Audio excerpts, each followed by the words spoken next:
uma palestra da Clara e da Sabrina, elas vão fazer uma palestra muito, muito bacana.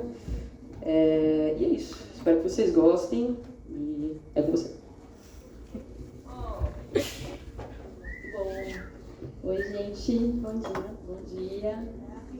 Bom, primeiro agradecer pelo espaço, a oportunidade da gente apresentar aqui um case que trabalhamos por algum tempo aqui junto com a Clara, com o desafio de impulsionar a transformação digital pelo olhar do design. E o que vocês vão ver hoje é um tema de fato muito quente, acho que talvez mais do que nunca, impulsionado, né, pelas tecnologias emergentes. A gente tem a inteligência artificial chegando aí. E falar hoje sobre design estratégico, acredito que não seja mais um lugar da teoria, assim, que a gente tem visto em grandes empresas e também em startups, enfim, no mercado. Esse tema ganha uma relevância alta e prática. Então, nosso objetivo aqui é trazer para vocês o que está sendo discutido agora e o que está sendo desenvolvido. Não tem nenhuma verdade estabelecida aqui, então, ao final da apresentação, a gente agradece muito ter essa troca de conversas, de discussões, porque, de fato, o momento que a gente está entrando nessa nova onda aí é uma onda de aprendizado contínuo e o design chega com uma força criativa, né, prática e estratégica bastante importante. Sim, esse é um assunto que passa por toda a teoria do design, né, semiótica, teoria da cor, tudo, e a gente vai direto ao ponto ali do que está sendo feito realmente nas empresas. Então, é uma coisa prática, o design em prática, o design em ação ali. Bom, vou apresentar rapidamente. A minha formação é em design e desenho industrial. Tive uma dupla formação em design e engenharia na França. Sou pós-graduada em inovação e design estratégico pelo IED, aqui em São Paulo. Tive a oportunidade de estudar design thinking em Stanford, na The School. E na minha trajetória profissional, eu atuei por 6 anos na indústria automotiva, no estúdio de design da Renault. Estou há 4 anos no Itaú, como designer de serviços. E é isso. Bom, eu ainda estou engatinhando nessa jornada de design, acabei de entrar nesse mundo e a Sabrina me puxou para esse projeto, assim, meio que caí de paraquedas, mas foi uma coisa muito que revolucionou minha visão do design e tudo mais. Eu me formei em multimídia no técnico, na FICAP, e aí, com esse sonho de fazer design, eu fiz PUC, fiz design de interação. E aí consegui um estágio na UESP, trabalhando um pouco com mídias sociais, design gráfico, mas eu vi que não era o que eu queria. E aí eu fui para CX Design, que é o design mais digital e tal. E pude trabalhar em Design Ops, né, que é o design de operações e tal. E foi uma coisa que revolucionou muito assim, a minha visão do design e tive a oportunidade de trabalhar com a Sabrina e estou aqui podendo apresentar esse projeto muito legal, assim, que realmente mudou a minha visão. Quando a gente fala de design ops, ter essa visão de escala, né? Conseguir olhar para a complexidade e aplicar o design dentro desse olhar. Então, o design estratégico ele tem uma relação muito forte com você conseguir trabalhar ferramentas em cima da complexidade. E para a área de design ops, que é uma área que pensa em métodos, processos para as empresas, como que você escala as experimentações, processos de design, o design estratégico ele entra, assim, encaixa como uma luva. Mas aqui a gente vai falar como que ele influencia os negócios. Então, a gente olhar para design estratégico influenciando os negócios é você utilizar meios, processos, práticas em que você consiga aplicar os princípios e métodos do design dentro do processo de tomada de decisão do negócio.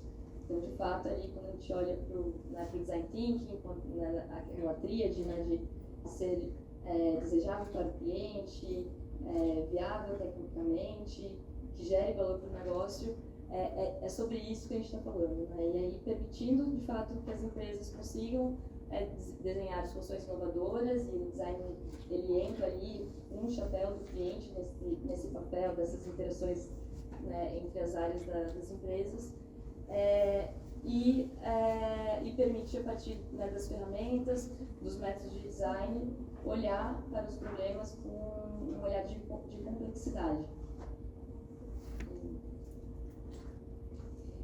E aí, aqui a gente vai falar um pouco, afinal, o que é o Double Diamond, né? Que é assim, a gente pensa em design thinking, processo de design, enfim, né? Entra o Double Diamond na nossa cabeça, e é uma coisa que é importante, a gente quis trazer, apesar de estarmos aqui numa escola de design, ser algo assim, super batido, né? Todo mundo conhece o Double Diamond, quando você entra nas empresas, não necessariamente as pessoas, os times de negócio, tecnologia, jurídico, enfim, outras áreas têm o mesmo entendimento que a gente, assim. Então, já trazendo um pouco de experiência vivida, quando a gente olha para o Double Diamond e a origem dele, que foi desenhado pela Design Council,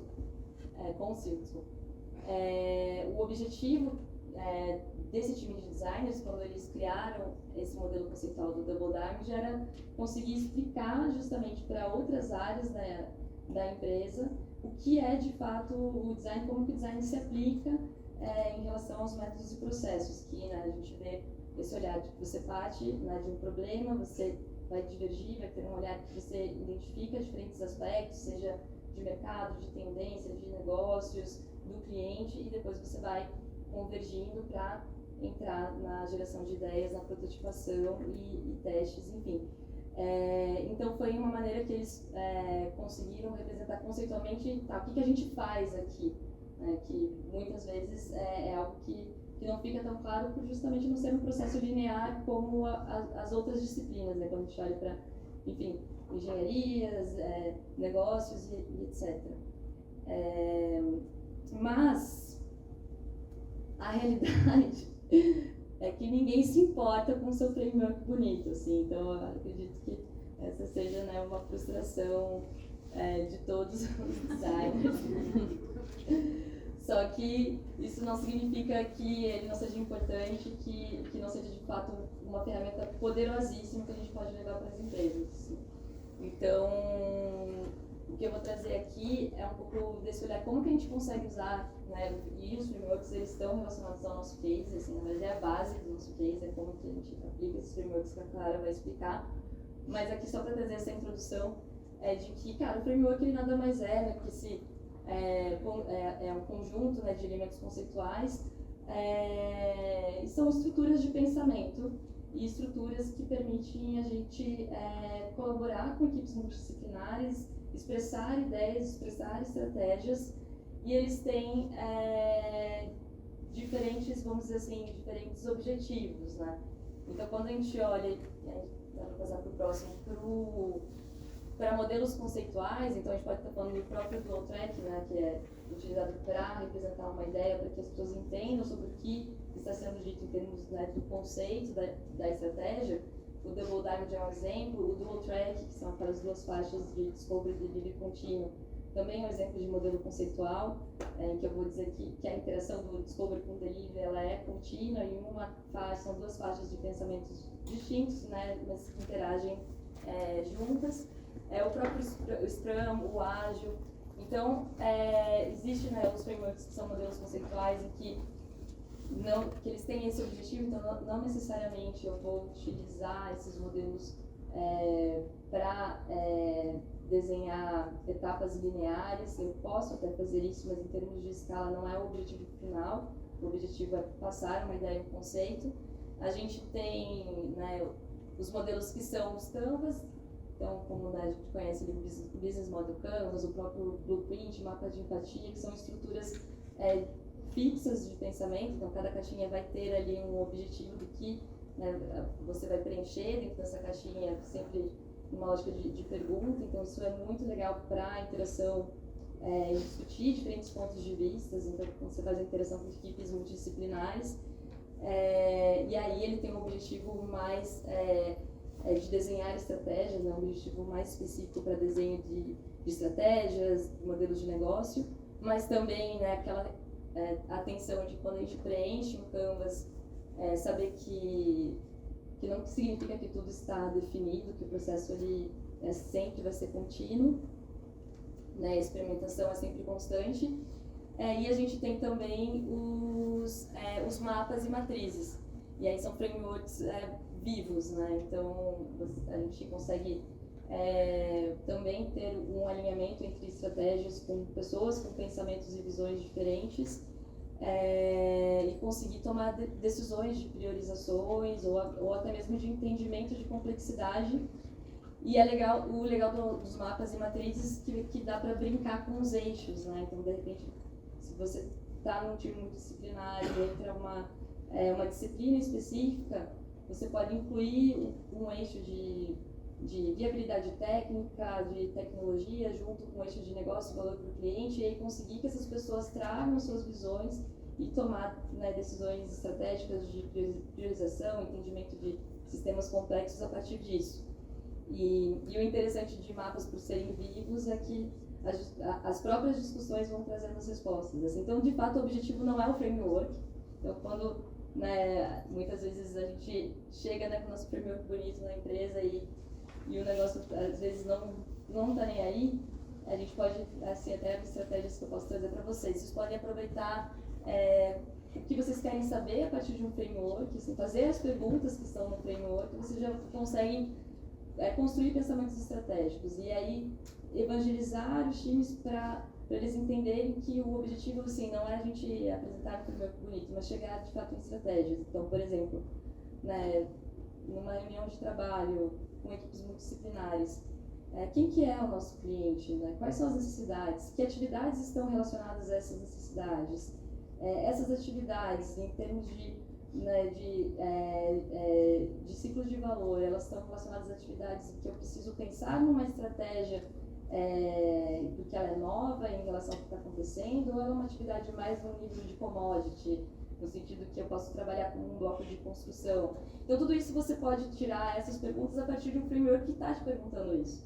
Então, às vezes, assim, a gente não precisa chegar com o nosso framework bonitão, a gente pode chegar com a estrutura de pensamento que contém os frameworks. Acho que é uma boa maneira de conseguir a gente quebrando silos, quebrando barreiras e impulsionando a transformação dentro das empresas também. Mas vamos lá, né? Mas como que a gente desenvolve, utilizando todas essas práticas e ferramentas num contexto de teste e aprendizado contínuo e é um contexto não linear? E aí é basicamente sobre isso, né? A gente brinca que na empresa a gente está sempre trocando a roda do carro enquanto está andando. Então, a gente nunca vai ter tempo para parar, ficar aqui, mastigando aquilo. A gente tem, mas enquanto está andando, sabe? É basicamente isso o nosso futuro agora como designer. Você nunca vai ter esse tempo estratégico de ficar ali, tem que pôr a mão na massa enquanto você está pensando, é tudo ao mesmo tempo, tudo junto. E isso é muito importante para a gente ter em mente, assim, porque os frameworks vão ajudar a gente a conseguir estruturar nosso pensamento enquanto a coisa está ali pegando fogo. Basicamente é isso. É isso. Mas também é divertido, assim. É uma aventura. E aí, né, como que a coisa se opera, né? A gente vai partir sempre de um contexto estratégico, que é um problema ou oportunidade para o negócio do cliente, e nesse momento de desenvolvimento do aprendizado contínuo, a gente roda nessa faixa de discovery, que é como a gente consegue otimizar para aprender rápido. Então, como a Clara disse, é uma faixa que esses frameworks eles são ricos e importantes para a gente conseguir ganhar essa atração. E essa faixa de descoberta para aprender rápido, ela roda junto com o delivery, que é o otimizar para rodar o negócio, que é onde a gente está realmente atuando e impactando o que está em produção, o que está no mercado. Então, aprendendo, né, com um produto e com os clientes que estão consumindo esse produto no mercado e, ao mesmo tempo, experimentando e expandindo o business core, expandindo propostas de valor numa influência contínua. E o experimentar, ele é o caminho para que a gente consiga atender todo o potencial do negócio. E aqui, essa matriz é uma matriz que ela traz uma clareza sobre tipos de inovação, quando a gente fala, né, de produtos, funcionalidades existentes e quando a gente olha para mercados existentes ou novos mercados. Então, o que está querendo dizer aqui nessa matriz? Que quando eu estou trabalhando por exemplo, no azulzinho aqui, que é um mercado existente, ou seja, são clientes que eu já tenho, que já consomem, né, os meus produtos. E o produto que eu quero atuar, trabalhar, é um produto com funcionalidades existente também, que a gente fala de ofertas de usuários existentes. A experimentação, ela vai rodar de uma maneira específica, porque é um campo em que eu consigo rodar uma experimentação, consigo rodar os processos de design, tendo dados vivos e estatísticos, porque já é algo que está acontecendo. Agora, ainda se puder voltar um pouquinho só para...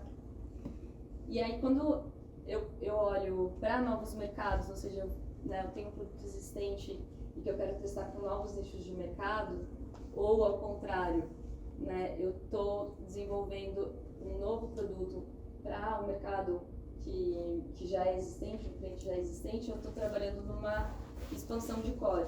Então, aqui eu vou ter outras ferramentas para utilizar em termos de processo de design e experimentação, que vão ser diferentes das ferramentas quando eu estou aqui em ofertas de usuários existentes.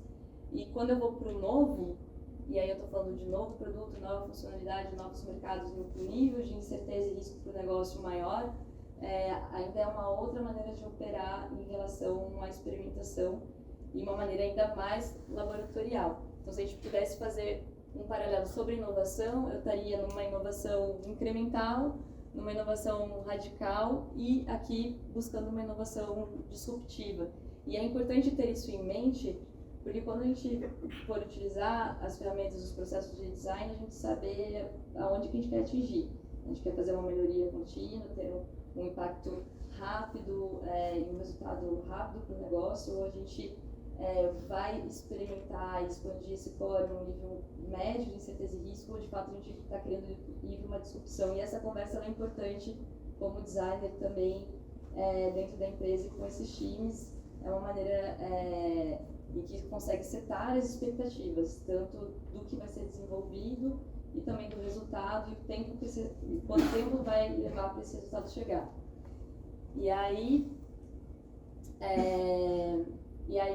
assim, resumidamente, né, aqui eu estou atuando dentro do Business Core, que é o coração do negócio, que é o que está em produção, que está rodando, e o meu objetivo como designer é fazer a melhoria contínua, é fazer o que a gente chama de growth, e eu estou atuando numa baixa incerteza e risco para o negócio, no processo, né, de experimentação e de design, porque eu tenho dados estatísticos, eu conheço meu produto, eu conheço meu cliente, e quando eu puxo para uma expansão do core, eu já começo a trabalhar numa média capacidade de duração, né, das minhas experimentações, dos meus ciclos de testes de hipóteses. A minha incerteza ela é média, eu estou expandindo o core, então eu vou ter um tempo maior para conseguir validar as hipóteses de condição do cliente, de condição do produto, e na hora que eu entro para as adjacências, que é alcançar a disrupção, o processo ele é um processo de ainda maior incerteza e risco para o negócio. Então eu vou ser mais laboratorial, vou prototipar mais, e no processo de validação de hipóteses, a minha capacidade ela vai ser baixa e vou ter uma alta duração.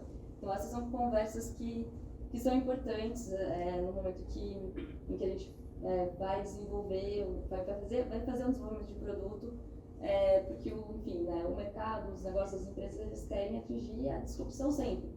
Mas aí vamos setar as expectativas e vamos entender como que a gente vai operar. E também o equilíbrio entre as coisas, né? Então eu posso colocar um esforço no que eu consigo rodar um negócio e deixar uma outra parcela de esforço para expandir o core e uma outra porcentagem de esforço para atingir uma disrupção. Então são negociações que a gente consegue fazer, né, pegando aqui nossas ferramentas, os nossos processos e colocando as coisas na mesa para discussão com os times de negócio e tecnologia. Mas aí estamos chegando no nosso case, né, Clarinha? Como fazemos isso, né? Como que a gente vai utilizar essas práticas, as melhores práticas e ferramentas, entendendo esses momentos e fases de desenvolvimento de produto. E a gente tem, né, uma série de ferramentas, né? Entrevista com stakeholders, matrizes, NPS, CSD, enfim. A gente faz um Google, a gente vai encontrar um monte de toolkit, a gente vai encontrar um monte de ferramenta, um monte de processos, o que é ótimo, mas como a Clara falou, o objetivo é trocar a roda com o carro andando, né? Então, o nosso case aqui é como que a gente consegue facilitar a vida nossa e dos designers, de forma geral, entendendo que a gente tem um cardápio, um universo de ferramentas, a gente tem uma complexidade, um cenário complexo para atuar, e a gente tem um tempo e uma expectativa enfim, de gerar um impacto rápido, né? Então, como utilizar as ferramentas certas? Então, o nosso objetivo era, eu quero ter a certeza que eu estou pegando a melhor ferramenta para esse momento que eu preciso desenvolver e que isso opere de uma maneira intuitiva, rápida e eficaz. Eu não quero mais perder o tempo de ficar buscando ou ter que correr o risco de me indicarem uma ferramenta que de repente depois eu descubro que não era a melhor ferramenta, enfim, eu quero que a coisa flua.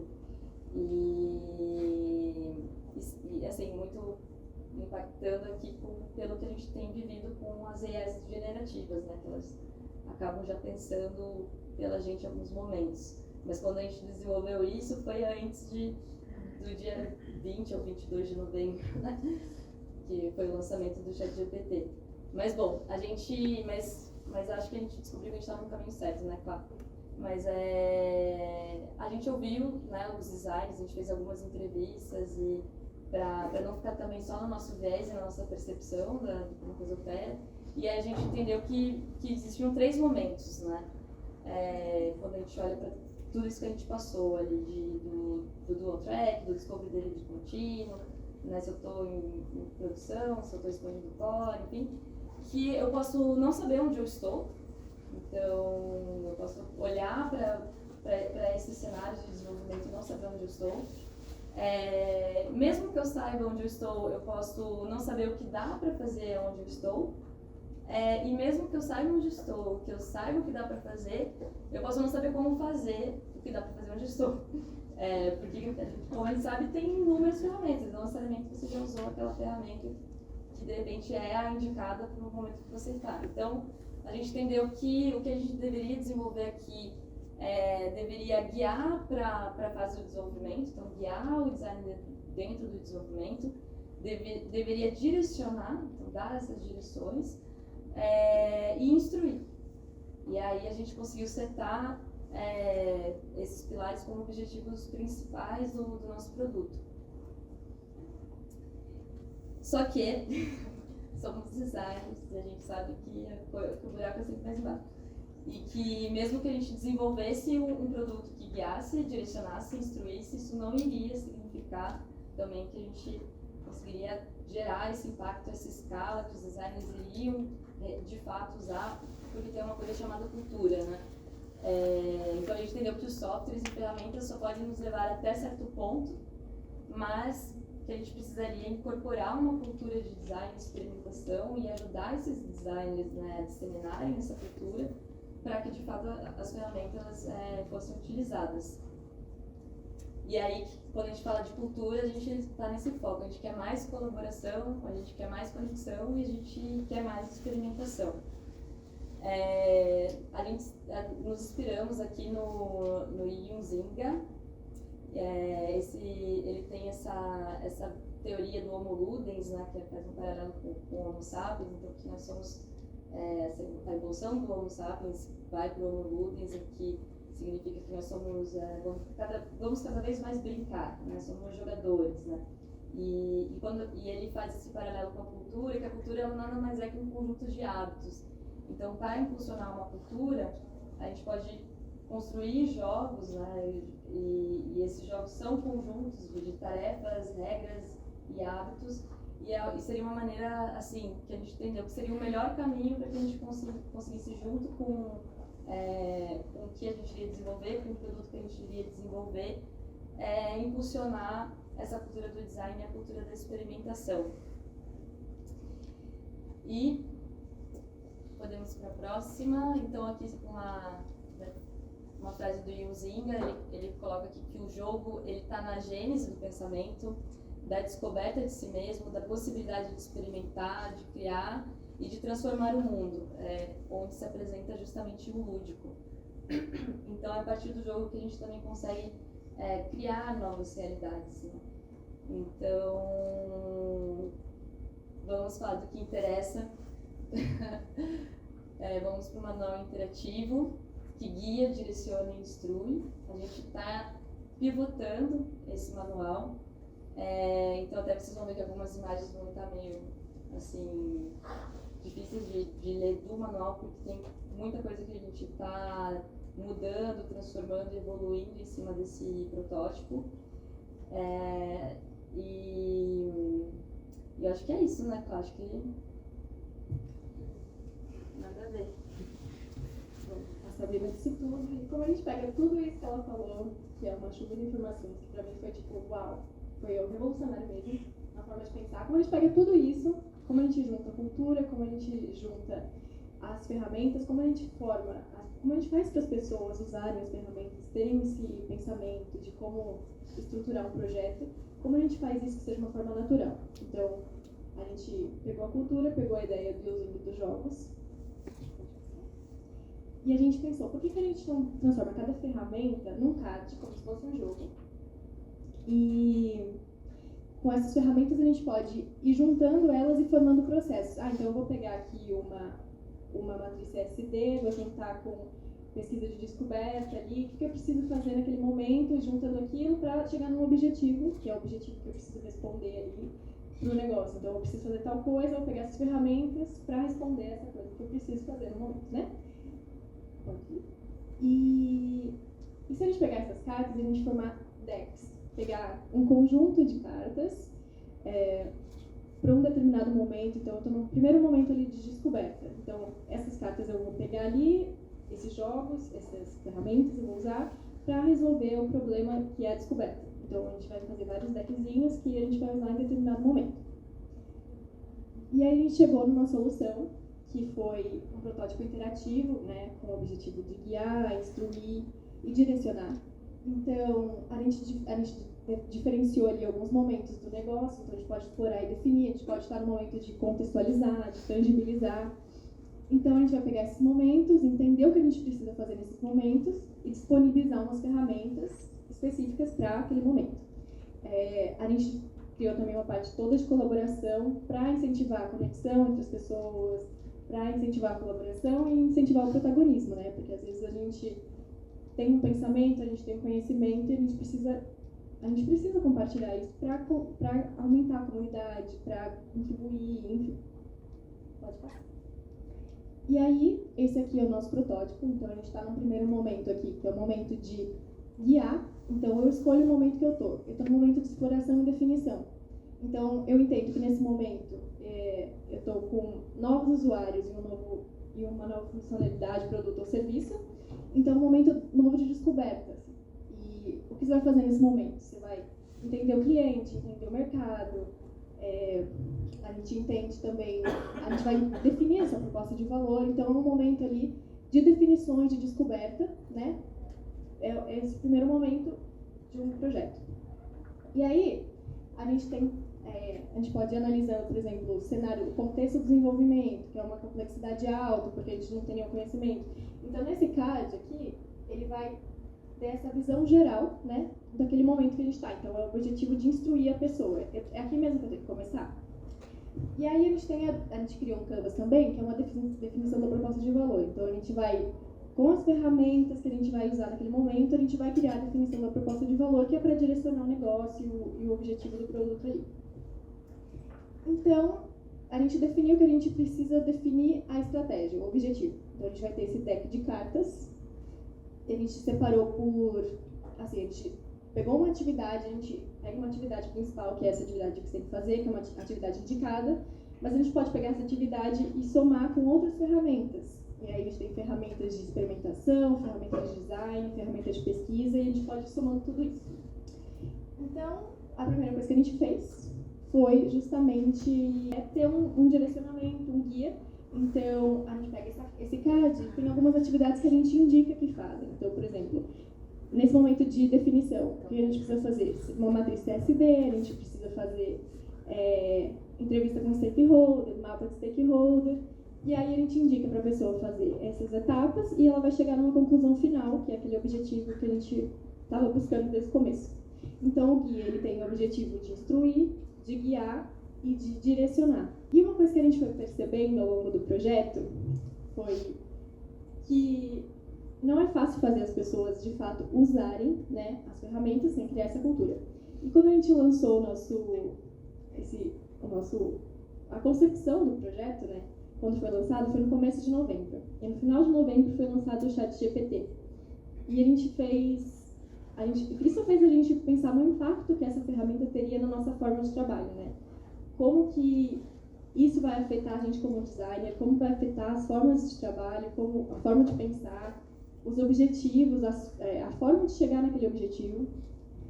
E a gente ficou pensando se isso realmente seria um impacto grande ou pequeno. A gente chegou à conclusão que seria grande. E a gente tem muito medo, né, dessa onda que está vindo.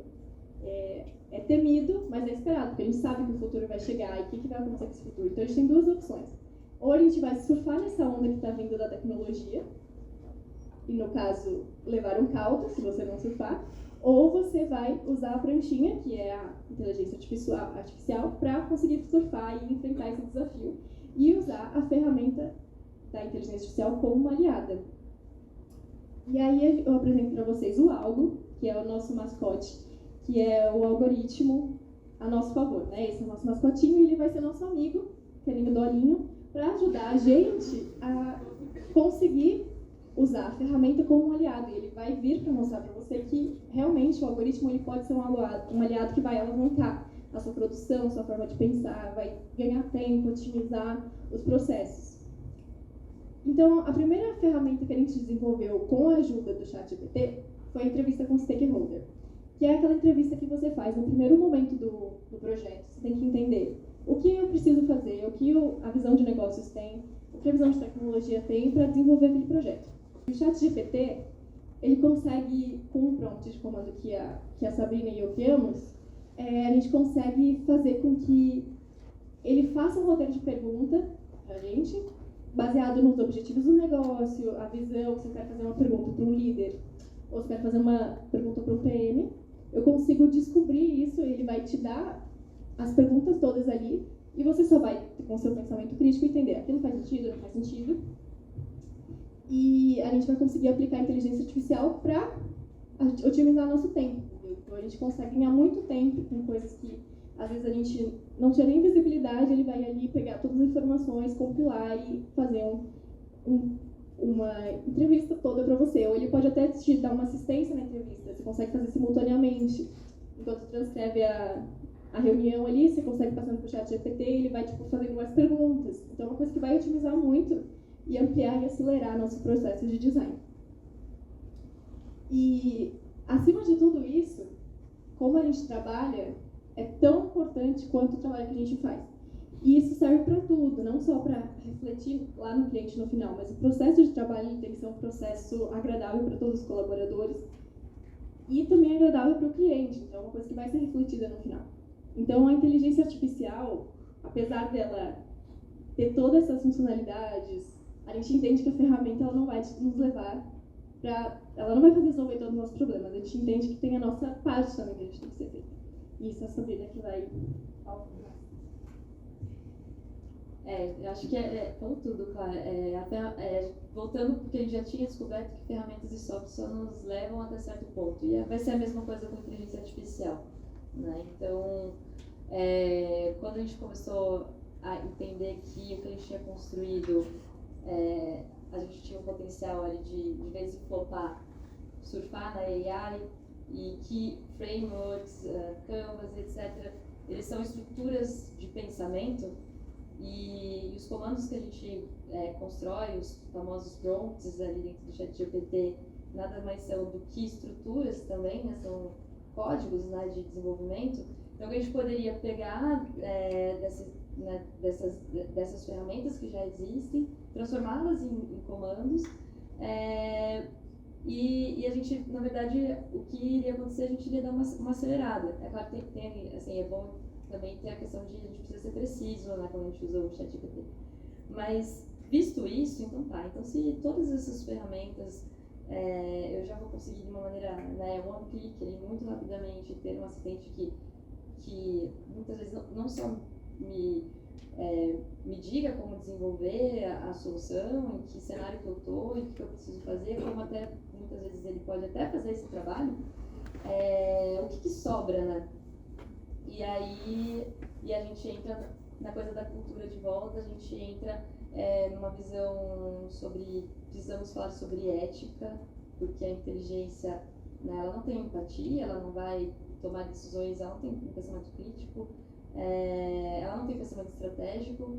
Então, o que a gente entendeu aqui, o que vai sobrar são de fato as soft skills, é isso que a gente precisa trabalhar.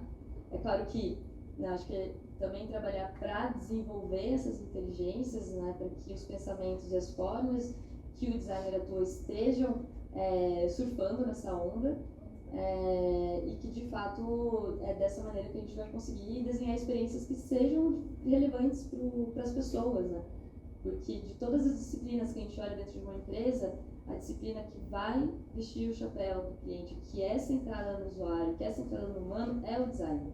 Então, assim, a gente tem um papel importantíssimo nessa onda aí.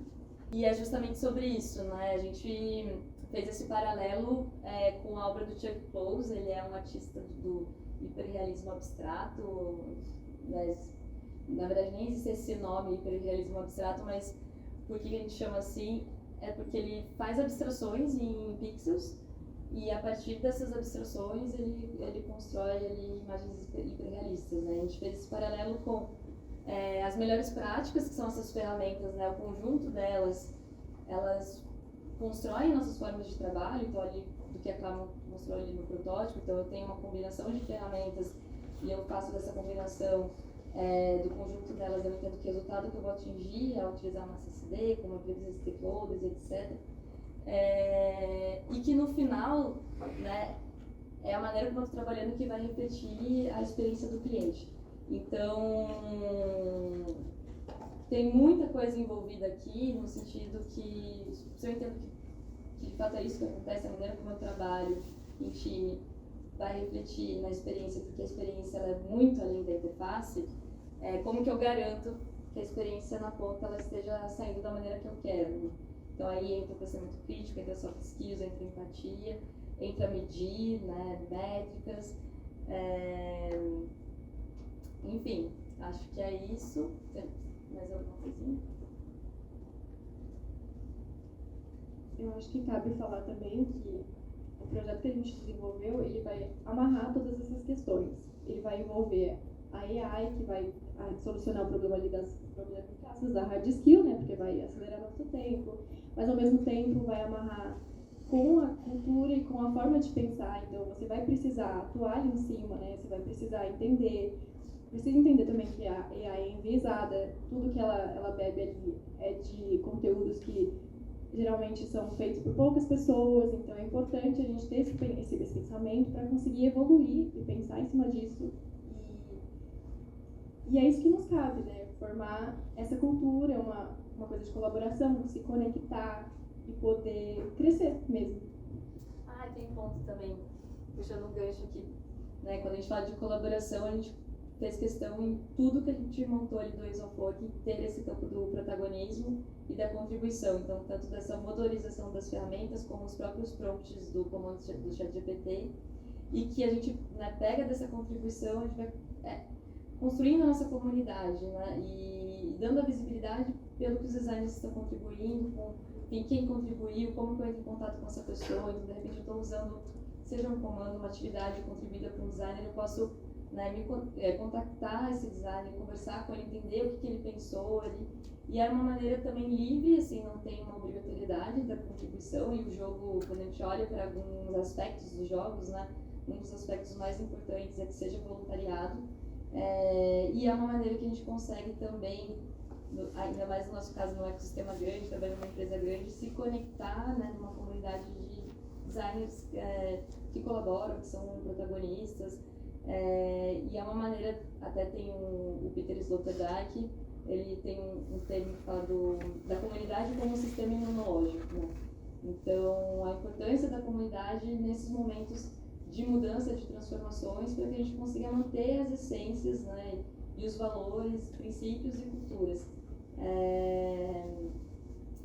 Aí eu acho que é isso, acho que é o último slide, né?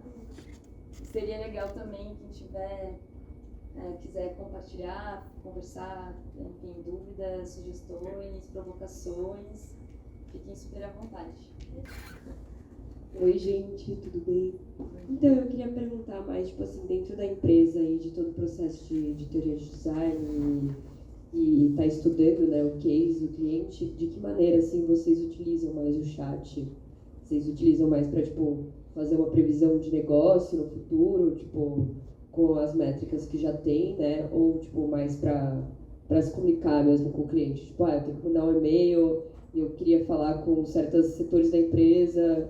Tipo, de que maneiras vocês utilizam e como vocês acham que essa ferramenta pode ajudar a gente nesse quesito, assim? Obrigada. A pergunta é muito boa. A resposta talvez você não vai ficar tão feliz com a nossa resposta, porque a gente está aprendendo, né? Então, o que a gente entendeu é que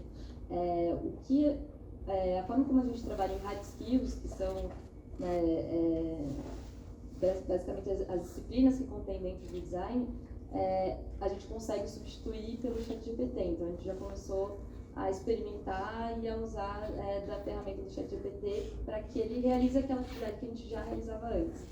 Aí, de uma maneira assim, eu acho que mercado, empresas, todos estamos explorando o uso do ChatGPT. Assim, acho que ele tem um uso meio que infinito e são muitas possibilidades. E até voltando à história da comunidade, a comunidade está sendo muito importante nesse momento, porque as pessoas que estão compartilhando aprendizados e uso, que é uma cultura muito do desenvolvedor. O desenvolvedor, ele sempre está compartilhando linhas de código que construiu, aprendizados, que é o public learning, né, que é o termo que é usado para esse tipo de aprendizado. E a gente tem tentado incorporar isso nessa visão de colaboração, de protagonismo, que a gente compartilhe o que a gente está fazendo, porque nós podemos estar errados a qualquer tempo, a qualquer momento, né? E para conseguir digamos que se blindar em relação ao erro, a questão do errar rápido, então já que estamos errados, vamos errar rápido, acho que a comunidade ela ajuda muito nisso. Pessoalmente, eu tenho tentado incorporar o ChatGPT em tudo que eu faço. E algumas coisas não vai tão bem, outras coisas vão bem, e eu acho que é um pouco sobre isso, assim, aprender o que funciona e o que não funciona. Sobre o nosso projeto, a gente entendeu que ali os frameworks, as ferramentas, basicamente a gente conseguiu meio que validar essa hipótese, assim, a gente consegue transformar tudo em comando, porque já são estruturas fixas. Você pesquisa uma ferramenta, como é que eu transformo isso em comando? Transformando em comando, ela vai te dar as respostas. Então, eu acho que a gente tem não me lembro o nome do autor, mas ele traz assim que a gente tem, com novas tecnologias, a nossa tendência é superestimar o efeito a curto prazo e subestimar o efeito a longo.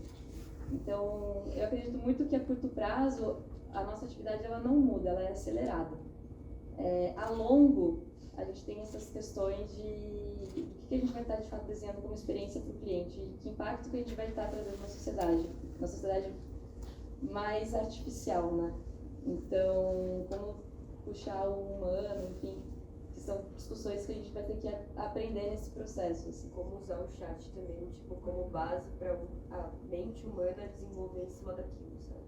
Exato. Você consegue, tipo, perguntar várias coisas pro chat, tipo, me faz uma planilha de todas as coisas que eu tenho que fazer, tipo, para a empresa num prazo de 1 mês, dentro de uma estratégia, tipo, de marketing, assim, sabe? Aí você consegue lá, o chat vai te dar a planilha, e aí dentro disso você tem que ver o que ele te dá e falar, nossa, não tinha pensado nisso, sabe? Aí a partir desse momento você consegue pegar algumas coisas e, tipo, incorporar na sua visão de projeto. Isso é bem legal. Sim, também. é bem legal.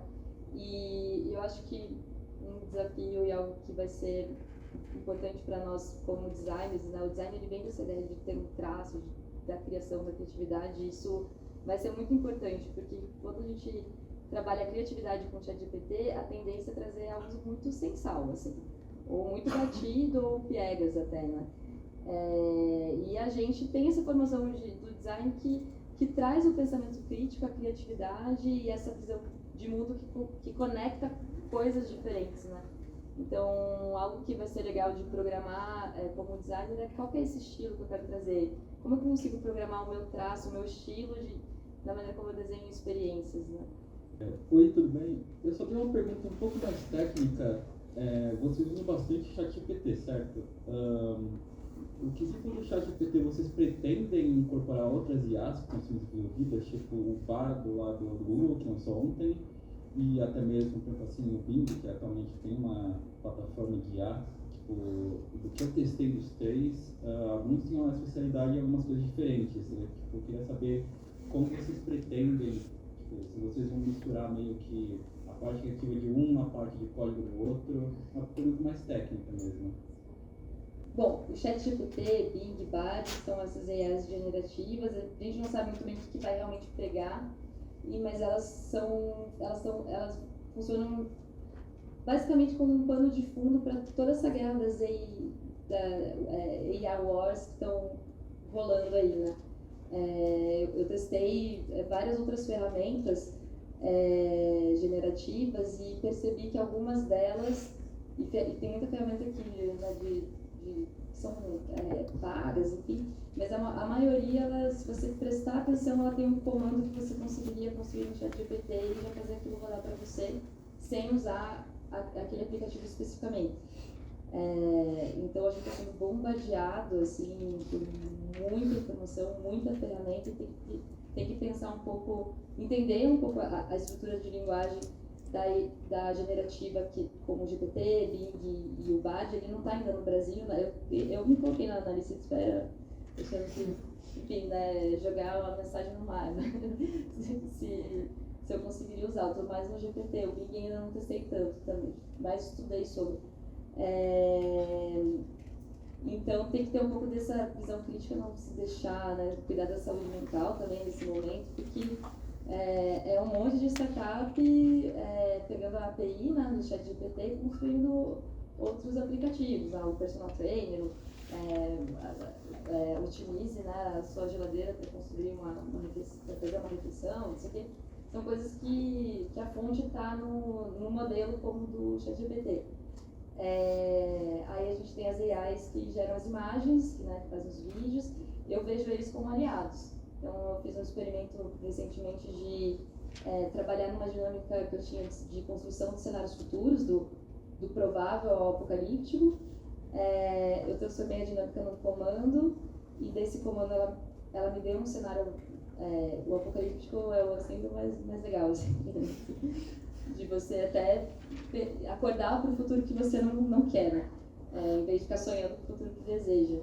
E aí desse comando do ChatGPT eu joguei no Runway, no Midjourney, para que me gerasse de fato uma imagem desse cenário, né? Então ali foi uma combinação que foi legal. Então o que eu vejo é assim, a gente não precisa reinventar a roda. Os processos existem, eles são bons, as ferramentas elas existem, elas são boas. O que a gente tem que entender é como eu faço a automação do meu trabalho e consigo deixar que o meu trabalho fique ainda mais rico, e que eu crie ainda mais possibilidades. Se eu estivesse fazendo sozinha, conseguindo uma agenda com um time, vamos lá, vamos fazer uma dinâmica, como que eu consigo acelerar e usar as dinâmicas para tomadas de decisões mais estratégicas, ou, né, eu estou fazendo cenários futuros, eu posso explorar dezenas de cenários futuros para escolher aquele que eu acho que realmente vai trazer uma reflexão mais importante. E aí, enfim, de repente eu quero criar uma música sonora para esse cenário, tem a inteligência que constrói as músicas. Então, como eu consigo enriquecer o meu trabalho como designer, mas não é sobre reinventar o meu trabalho como designer, né? É transformar. Então, o que a gente aprendeu até aqui é muito rico, e eu acho que é uma força que a gente tem para surfar essa onda, sabe? E aí a questão é entender essa linguagem, esse pensamento e absorver numa potência que são essas tecnologias. Assim, eu vejo muito desse ponto, mas eu também acho que todos podemos estar errados, né? Enfim. Eu queria perguntar quanto tempo demorou para implementar e desenvolver o manual interativo que vocês mostraram ali no começo? Foi um processo de muito aprendizado, de muita experimentação, porque a gente começou com um projeto de uma ideia e aí a gente viu a oportunidade de fazer de outra forma. Acredito que foi no começo do ano passado, né, que a gente começou esse projeto. E aí lançamos a concepção do projeto todo em novembro, então demorou quase um ano aí. E a gente também ainda está evoluindo, sabe? Assim, ele não é uma coisa que está... E ainda vai passar por muitas transformações, muitas conversas para entender realmente as necessidades das pessoas que vão usar aquilo, porque não adianta a gente fazer uma coisa que não seja funcional. Então, todo o processo de concepção do projeto, ele é meio que metalinguístico. Enquanto a gente constrói aquele projeto, a gente está incorporando esse processo que a gente está construindo enquanto a gente faz. Então, é bem metalinguístico e foi um processo demorado justamente por esses testes, entender a necessidade, qual conteúdo é relevante, se a gente aprofundava mais, se era uma coisa mais simples. Foi um processo. E acho que temos uma pessoa que participou aqui do projeto também, o Edu, porque na verdade a primeira coisa que a gente fez foi olhar a complexidade e sistemas. Então a gente entendeu que, né, quando a gente olha para sistemas, você tem diferentes características, né? Sistemas centralizados, descentralizados, distribuídos, e como que a gente queria que essa frente, que a gente não sabia o que iria ser, fosse um conector que conseguisse de fato se expandir e causar uma transformação. Foi estudando sistemas, assim, primeiro. Aí depois a gente entendeu que a gente estava falando de um manual interativo, assim. Mas a gente começou pelo problema, oportunidade, desafio, e na parte de exploração mesmo. A gente não sabia que queria no final ser um manual interativo, o propósito da coisa, aí tudo fica mais maleável, assim, para poder trabalhar. Mas foi um ano aí, né, claro, sofremos, mas sobrevivemos. Bom, obrigada por esse